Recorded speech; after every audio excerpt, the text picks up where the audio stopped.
What's up, guys? Day number 4.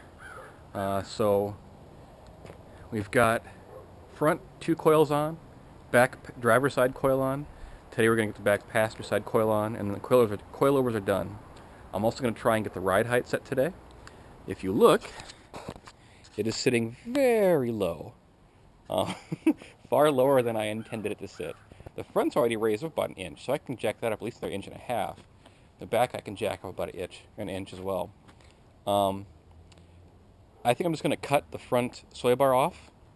It's either jacked up or the mounting's jacked up. Either way, I don't care. I'm just going to cut it off.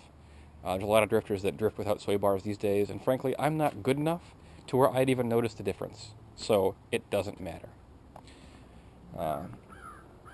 Once I get all this stuff, the last shock off and coil on, then I can list those stock shocks for sale after I tidy them up a bit. They should bring about $300 a piece. Tomorrow I'm going to the junkyard to pick up a manual transmission, and I'll order an adapter plate tomorrow evening. I should also be getting the clutch pedal tomorrow, so I just need a clutch master and slave, which is like $20. I'll make some hard lines for it, and I'll need an actual clutch plate, the pressure plate, and a flywheel. Another couple $100. And then once I get all that slapped on, I'll have it towed to a drive shaft place, and have them make a drive shaft. Once I get it back home, I'll weld the diff, and this thing's pretty well ready to go. I'll put seats and harnesses in it too, just because if you've ever drifted in a car that has stock seats, you flop around a lot. So I'll put cheap eBay racing buckets in here and cheap eBay harnesses, and that'll get me going. I'm really excited that it seems like this is going pretty quickly. I'm not going to worry too much about the body right now. I will probably at some point do front half of the car just to get everything straight, so I can put a bumper and hood and fenders on that fit appropriately and that aren't beat to hell. And I'll probably back half the car too, and as we go I'll add stuff. But it's important that you actually play with your car, play with your toys, otherwise you lose interest. So I want to get back on the road with it. I want to go out and actually screw around with it and have fun with it, so that I'm motivated to do more stuff with it. Anyway, as always, I'll get to work. I've got to do a tutorial on the back wheel, so I'll kind of show you how I'm doing that as I'm doing it, and then I don't know how to end these things. I'll see you guys in a minute. Okay, step 1. I'm not going to screw it up this time. Loosen the lugs first before you jack the car up. Don't undo them, just loosen them. That way you're not fighting it like an idiot, like I always am.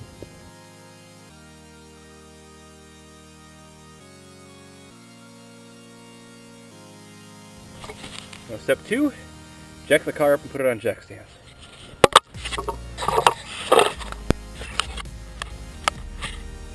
Well, that took a while. How many of you are familiar with this? That's right. It was too low to get my jack under, and the battery was dead, so I spent an hour charging the battery and vacuuming out the interior until it was charged up enough so that I could back it onto these pieces of wood so I can get my jack under it and jack it up. But hey, it's jacked up now. I'm going to go ahead and take this wheel off, and let's keep rolling.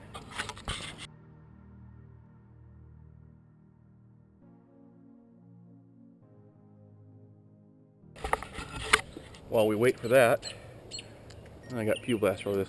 While we wait for that, let's go inside and start taking off the strut bolts on top.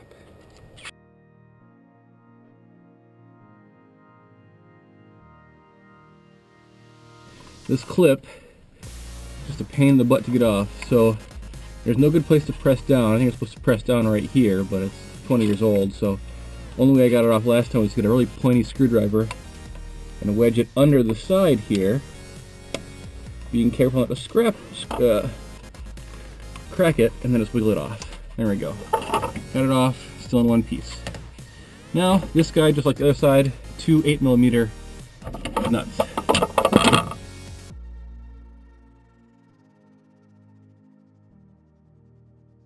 Not bad. Okay, got that guy off. Now it's 3 more 14mm nuts.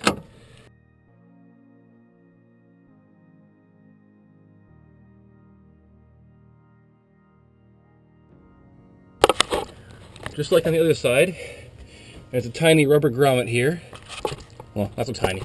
Rubber grommet here. And we'll take that off.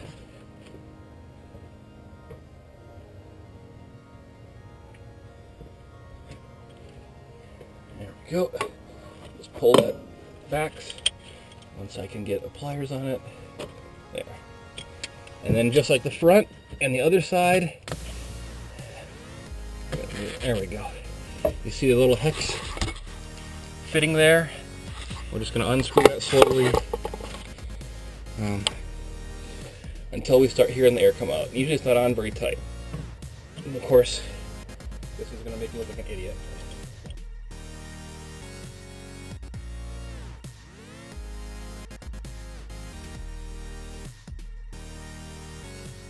Okay, so these two bolts, 19s on both sides, if you recall.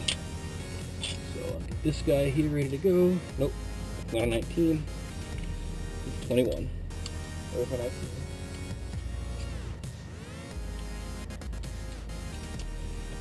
There it is. Okay, 19. And then my ratcheting wrench to the side.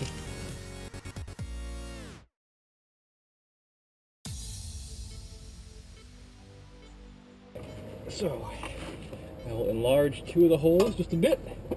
I'm working way up here now. I can really see a hole in it.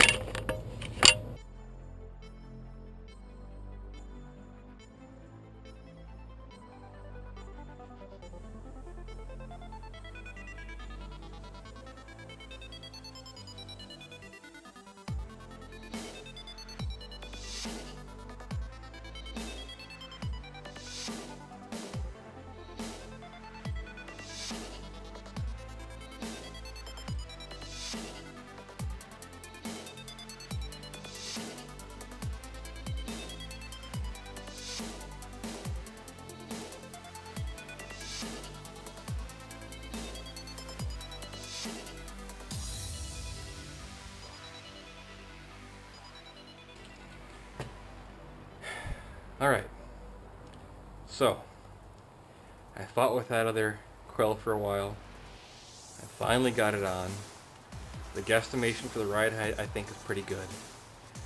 I went around to the other side, kind of raised it like I did the passenger side in the rear, and that side's pretty good now too. So what I'm going to do, and I'll do this off camera, is I'll raise the front up a little bit so it's not dragging on the ground like it looks to be right now, and get it sitting okay on the wheels that are on it, and then I'll kind of call it quits for now. That doesn't mean I'm stopping working on it. I've got a bunch of stuff to list for sale online, and tomorrow I'm going to pick up a manual transmission. After I have that in my hands, I'll order the adapter plate, clutch, flywheel, clutch pedal, master slave cylinder. I'll make a hard line to go from the master to the slave. And yeah, anyway, that'll be the next project. And I hope I can start that in a couple weeks. So stick around. I will be finishing this. It's going to be an ugly drift pig for a while, but who the hell cares? It's going to be fun. Thanks for watching so far, guys. Later.